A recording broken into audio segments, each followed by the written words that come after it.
Hey, what's up guys? Stephanie here from Two Girls One Cut, and in this video we're going to take a look at how to make colored epoxy using acrylic paints. So the supplies you're going to need is just your favorite acrylic paints. It really doesn't matter. You just want to make sure they're not too thick or too watered down. So if it's too thick, water it down a little bit. If it's too watered down, I wouldn't use it because you don't want to water down the epoxy too much. Basically, a good rule of thumb is don't use more than about 10% or 9-to-1 ratio when it comes to your acrylic paint, mixing that into your epoxy. I don't follow it super strictly, like I don't measure it. I just put like a little dab of the acrylic paint in with my epoxy. So what we're gonna do, and I do have another camera going here, so hopefully I can get some close-ups of this stuff, but I'm just going to take some of my epoxy that I've already mixed up and pour it into a little Dixie cup. Now I will tell you, you can tell I'm not wearing a mask.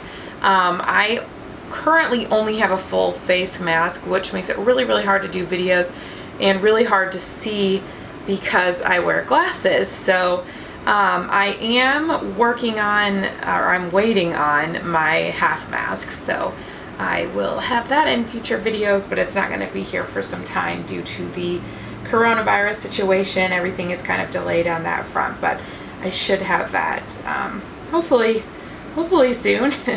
It's been ordered for quite some time, but it's been back ordered. So anyway, that's my story. But I do recommend wearing face masks. Okay, so we've got just a little bit of epoxy poured into each of these little Dixie cups. And now all I'm going to do is open up one of the paints that I want to use. We're just going to squeeze out a little dab of that, scrape it off with the popsicle stick. Words aren't coming to me. And then you just want to mix that around. So you're just going to stir it in and mix it thoroughly, just the way you would mix up your epoxy. You want to get a good mixture there, and you'll notice that it's not very opaque. It's pretty translucent. So if you want to make it opaque, you'll add a little bit more.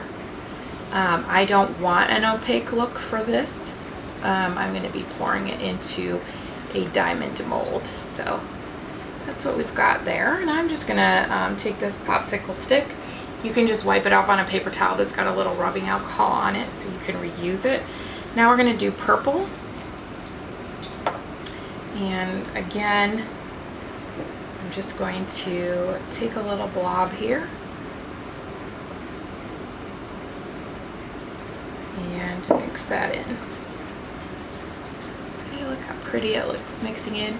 I really like to use acrylic paints to do my drizzle cups. I'll have a tutorial on that eventually. And I also like to use them for my molds. Alcohol inks work pretty well also, but it just kind of depends on the look you're going for, whether you're going to choose the alcohol inks or whether you're going to use the acrylics. So that's really it, guys. Pigmenting your epoxy with acrylic paint is just as simple as just putting a little blob of your acrylics in there and mixing it up, and now you can pour it the way that you normally pour your epoxy. Alright, that's all for this video. Thanks so much for watching. Please be sure to like and subscribe, as that really helps support the channel and helps us continue to bring you guys free tutorials. Make sure you check the description below the video so that you can get the Two Girls One Cut reference sheet, and you can find the tutorial for the mixing with acrylic paints, as well as links to acrylic paints that I use as well. Thanks so much for watching, guys.